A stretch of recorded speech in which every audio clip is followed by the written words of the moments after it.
L'homme de Dieu te parle.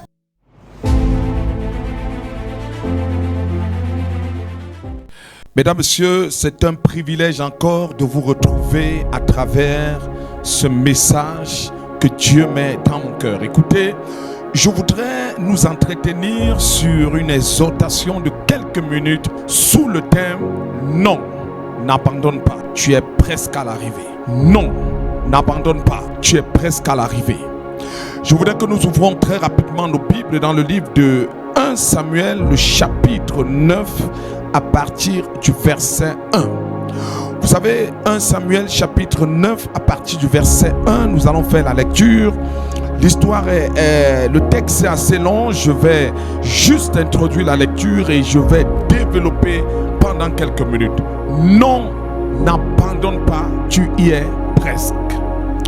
Vous savez, parfois, lorsque nous sommes dans une dynamique et dans un mouvement où nous attendons la main de Dieu dans notre vie, ou alors lorsque nous sommes en attente de l'accomplissement d'une promesse de Dieu, d'une prophétie, nous traversons des étapes assez difficiles et assez délicates.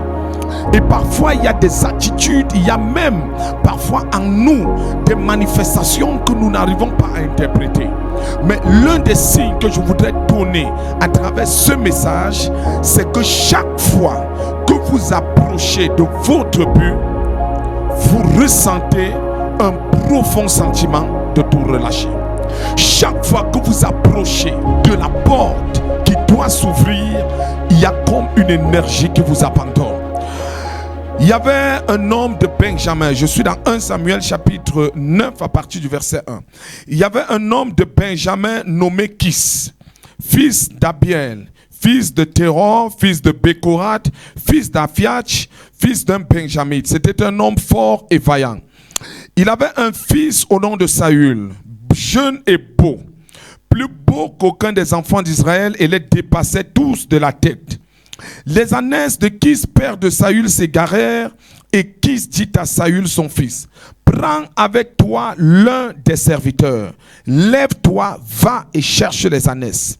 Il passa par la montagne d'Éphraïm et traversa le pays de Scalisha sans les trouver. Il passait par le pays de Shalim et elles n'y étaient pas. Il parcourut le pays de Benjamin, ils ne les trouvèrent pas. Ils étaient arrivés dans le pays de Tuf lorsque Saül dit à son serviteur qui l'accompagnait: viens, retournons, de peur que mon père, oubliant les ânesses, ne soit en peine de nous.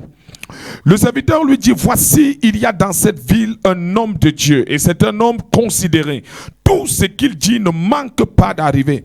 Allons-y donc, peut-être nous fera-t-il connaître le chemin que nous devons suivre.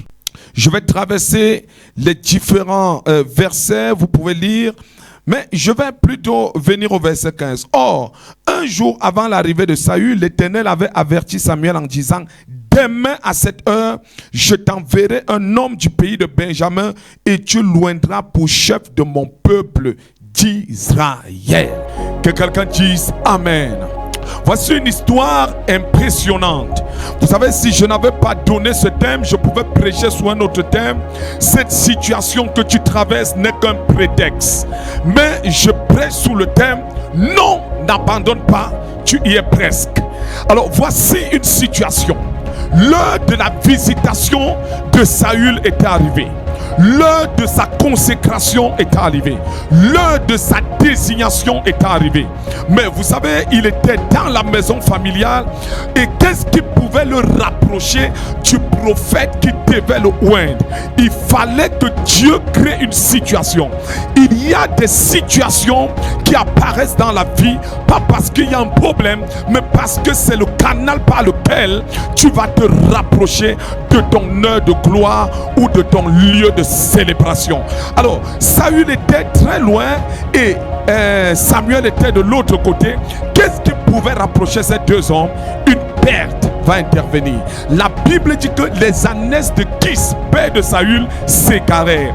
Et Kis dit à son serviteur, à son fils: prends avec toi l'un des serviteurs, va et cherche les ânesses. Alors ici nous avons un problème de départ. Nous avons le sentiment qu'il y a une perte. Effectivement il y a une perte, mais cette perte n'était rien d'autre qu'un prétexte.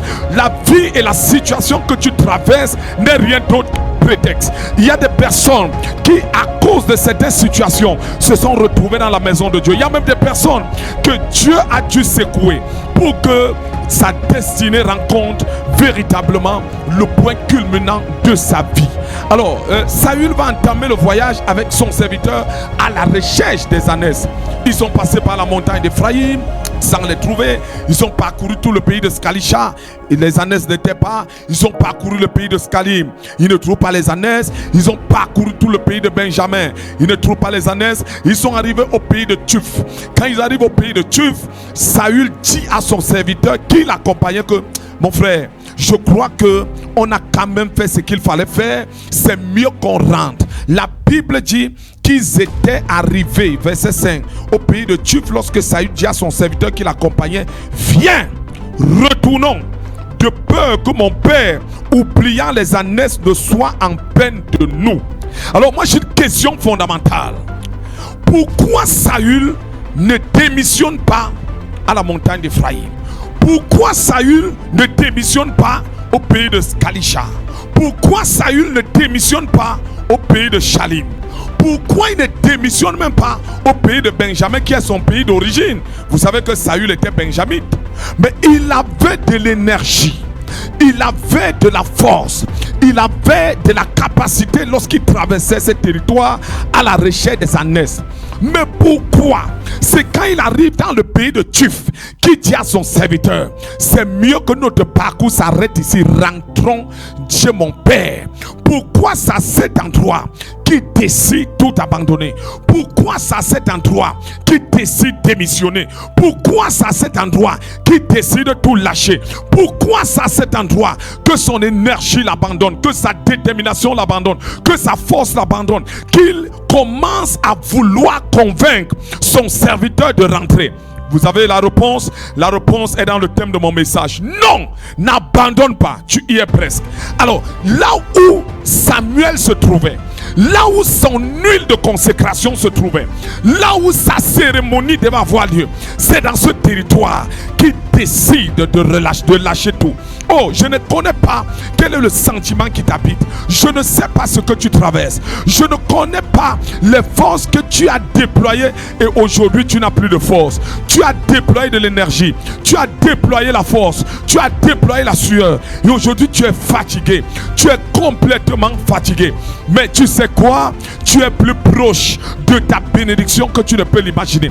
Lorsque Saül dit à son serviteur: retournons, c'est le serviteur: oh, je rends grâce à Dieu pour un tel serviteur. C'est le serviteur qui lui dit que non, mon père, il y a dans cette ville un homme de Dieu et c'est un homme considéré. Tout ce qu'il dit ne manque pas d'arriver. Allons d'abord le consulter. C'est mieux qu'on parte poser le problème. Ça ne sert à rien qu'on rentre sans ânesse, sans prophétie, sans révélation. Au moins, même si on n'a pas les ânesses, qu'on ait quand même la parole d'un prophète. Et la Bible dit que, oh, un jour avant l'arrivée de Saül, l'Éternel avait averti Samuel en lui disant: demain, je t'enverrai un homme de Benjamin et tu l'oindras comme roi d'Israël.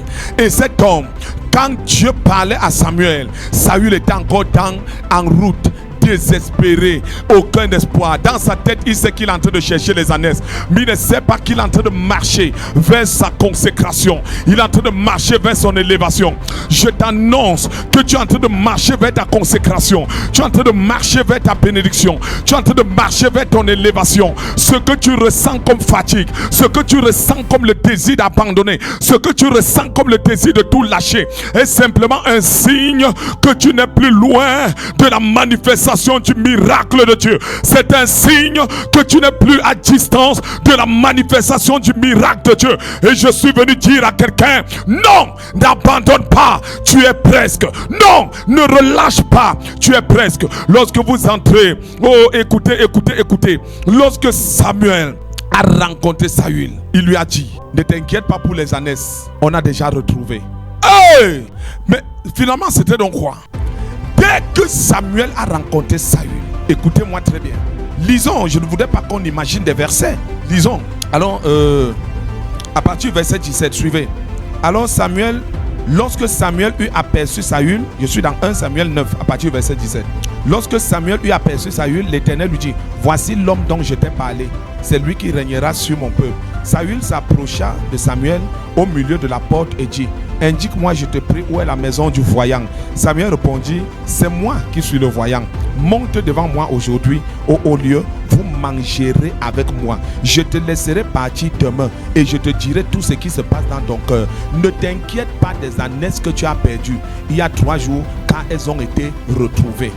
Ça veut dire que dès que Saül a tourné le dos pour aller à la recherche des ânesses, on a retrouvé les ânesses derrière. Ça veut dire que les ânesses n'étaient qu'un prétexte. Il y a une maladie qui est un prétexte. Il y a un blocage qui est un prétexte.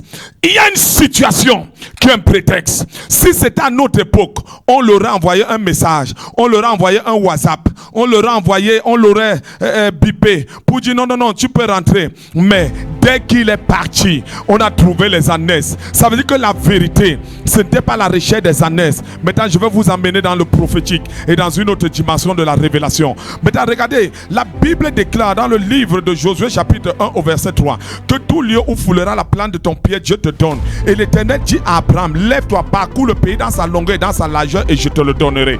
Maintenant, il y a une loi spirituelle. Tu ne peux pas régner, tu ne peux pas gouverner un territoire que tu n'as pas parcouru. Tu ne peux pas gouverner un territoire que tu n'as pas parcouru. Comme Saül vivait dans la maison familiale, c'était le shogun de son père, c'était le beau gosse. Il était au même endroit. Il ne pouvait pas quitter de la maison familiale et s'asseoir sur le trône d'Israël. Ses empreintes ne devaient pas apparaître dans le monde spirituel. C'est pour ça qu'il y a eu un problème, il y a eu un prétexte que Dieu a créé pour lui faire parcourir tout le pays. Et lorsque théologiquement vous faites une étude du parcours de Saül, de la montagne d'Ephraïm au pays de Shalisha, du pays de Shalisha au pays de Shalim, du pays de Shalim au pays de Benjamin, du pays de Benjamin au pays de Tuf, c'est une boucle qui forme le territoire de Juda et d'Israël. Et ce territoire et ce parcours, lorsqu'on étudie ce parcours, il est sensiblement de 1230 km. Allez faire vos études. Donc il est sensiblement, ça veut dire que sans savoir était en train de marquer son territoire, mais sous le prétexte de chercher les ânesses, il marquait son territoire. Et quand il a fini de marquer le territoire, il a voulu abandonner. Il y a des parcours que Dieu te fait faire. Ce n'est pas parce que tu es à la recherche de quelque chose, mais c'est parce que Dieu veut que tu marques ton territoire. Je prophétise sur la vie de quelqu'un. Je te vois arriver à destination. Je te vois porter ta couronne. Je te vois t'asseoir sur ton trône. Je te vois célébrer ce témoignage. Je te vois obtenir ce miracle. Si ton amène est comme le tonnerre, tu reçois. Pendant que tu t'y amènes, je te vois arriver à destination. Tu n'abandonneras pas. Tu ne démissionneras pas. Je te vois arriver. Même si tu n'as plus la force, je lève ma main prophétique en ta faveur. Je prie, oh Dieu, que Dieu te donne la force. Même si ta foi affaibli, même si ton espérance affaiblit, je prie pour une énergie nouvelle. Je te vois arriver à destination. Si tu donnes un amen comme le tonnerre, ça t'arrive maintenant. Je te vois traverser les obstacles. Je te vois dominer ta peur. Je te vois dominer ta fatigue. Je te vois reprendre courage et arriver à destination. Et Saül a été premier roi d'Israël. Le prétexte, les années sont perdues. Il a parcouru, il a rencontré Samuel, il a reçu son huile, il est devenu le premier roi. Non, tu n'abandonneras pas. Je te vois arriver à destination. Je prie pour toi, que la grâce de Dieu tombe sur toi, que la faveur de Dieu tombe sur toi, au nom de Jésus-Christ.